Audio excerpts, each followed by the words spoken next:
થવું જ જોઈએ. જીવનનું આ જ સત્ય છે. ગરીબાઈ જેવો કોઈ રોગ નથી ને પૈસા જેવો કોઈ ઈલાજ નથી.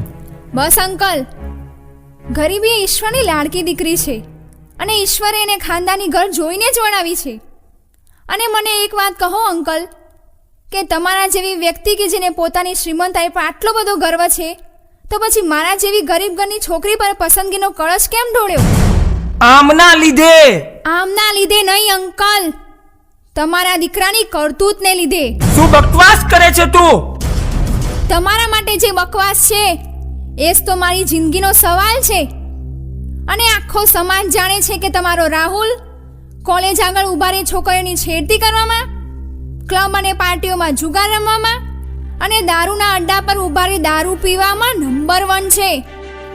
હવે તમે જ કહો અંકલ, કે આવા કોઈ મવાલી, જુગારી કે દારૂડિયા વ્યક્તિનું માંગુ તમારી દીકરી માટે આવે તો તમે તૈયાર થશો ખરા?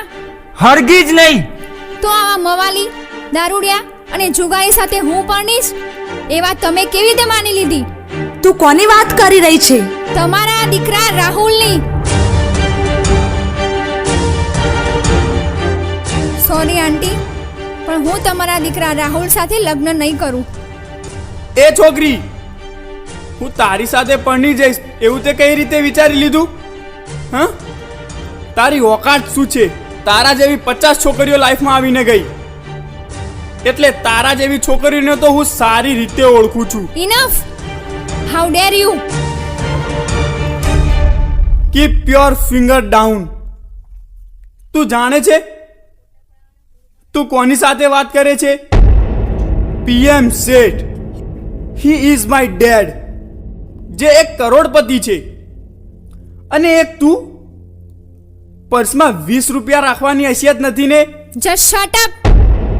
મારા પર્સમાં રૂપિયા ભલે ના હોય, પણ તું એક વાત સમજી લેજે કે અમે ધનના ગરીબ છીએ, સંસ્કારોના નહીં. અને જો મારે ડૂબવું જશે ને તો હું ગંગામાં જઈને ડૂબીશ, પણ તારા જેવી ગટરમાં તો ક્યારેય નહીં. ને અંકલ, તમે જો આ તમારા દીકરાને હજારો રૂપિયા પોકેટ મનીને આપ્યા, એના કરતાં થોડા સંસ્કારો આપ્યા હોત તો એનામાં થોડી ઘણી માણસાઈ તો હોત. એ છોકરી,